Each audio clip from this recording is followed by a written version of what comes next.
True story. I once got locked out of my apartment in socks.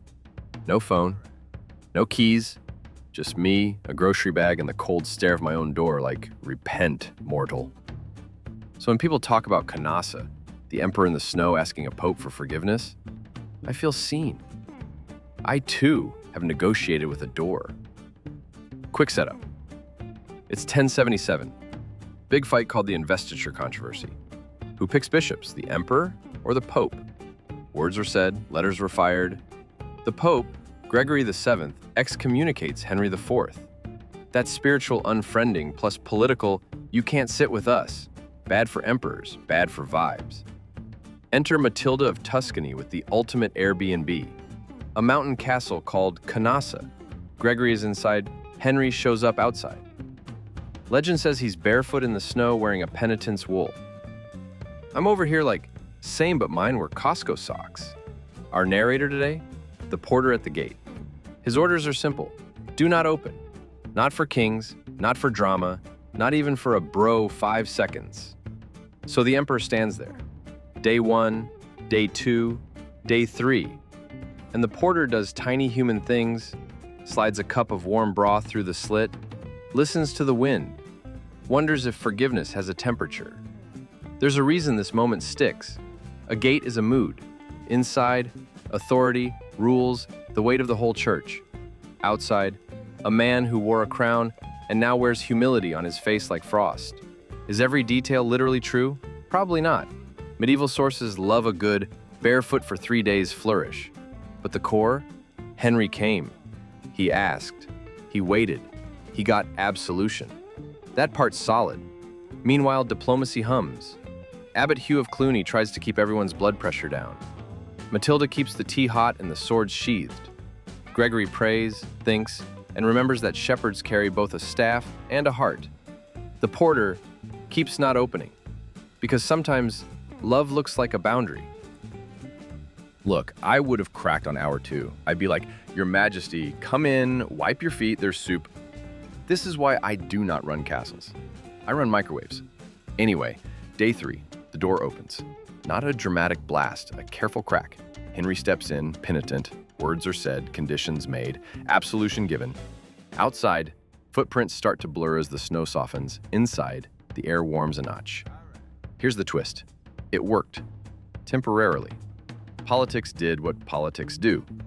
Alliances shifted, excommunications returned, Rome got messy again. If you want a fairy tale, the Middle Ages can be difficult customer service. But that's why Canossa is rare. For a second, power remembers it's human. A king asks, a pope forgives, and a porter learns you can feed pride and penance from the same little cup and still get forgiven for both. Now the self-drag. I, adult person, once tried to resolve a fight with my neighbor by baking banana bread and sliding it under his door. No note, just stealth loaf. He thought it was a threat, like comply or more moist cake appears. So yes, I relate to the porter's broth through the slit diplomacy and to how it can get weird fast. Let's escalate to the absurd because my brain can't help it. Imagine modern Canossa. HR forms, a QR code on the gate. Press and hold for absolution request. The emperor is live streaming. Day 3, still outside. Smash that like button for frostbite awareness. The porter's got a headset. Hi, thank you for calling forgiveness support. For penance, press 1. For reinstatement, press 2. For Matilda, press star. Someone door dashes a blanket. It violates castle policy. Returns to sender. Gregory pops a status on his stories. Feeling prayerful. Boundaries are love. Meanwhile, Abbot Hugh schedules a Google Meet titled, Please Chill.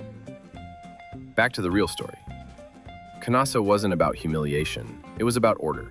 There are times when leadership has to stop, not because it lost power, but because it lost permission. And permission is relational. You don't hack it, you ask for it. Henry asked. Here's what I love about telling it from the porter's eyes. He has zero agenda except obeying the rule and keeping everyone alive. He's not writing doctrine. He's not plotting a coup. He's pouring hot liquid into a cold world and hoping it helps. That's ministry, honestly.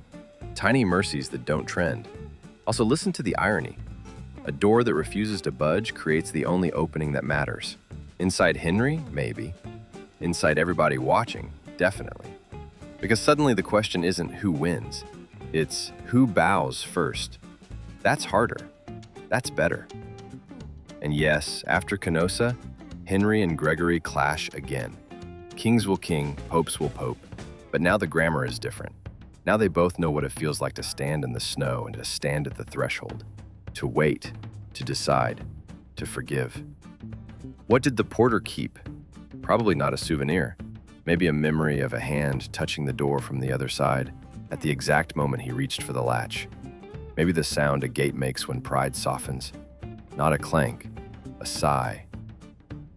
Okay, lesson time, because my sock story needs a glow up. When I finally got back into my apartment, the door wasn't different. I was. I knocked on my own life and realized half the time I'm the one saying, do not open. To apologies, to advice, to growth, my door, my rules, my loss. So here's the light switch. Boundaries are good. Humility is better. Together, they're powerful. They keep popes from panic and emperors from pretending. They keep porters from people-pleasing and neighbors from stealth loaves. They keep us from thinking every problem needs a sledgehammer, when sometimes it needs a weight. If you remember one line, let it be this. Sometimes the hardest door is your own pride. Sometimes the bravest hand is the one that knocks. And sometimes the holiest thing you can pass through the slit is patience. I still keep slippers by my door. Not because I expect medieval drama, because cold feet make bad decisions. If you're ever stuck outside of a house, a friendship, a plan, try the Canossa move. Stand still, ask clearly, accept kindly. And when the door opens, even a crack, step in like someone who learned something. I promise the room feels warmer.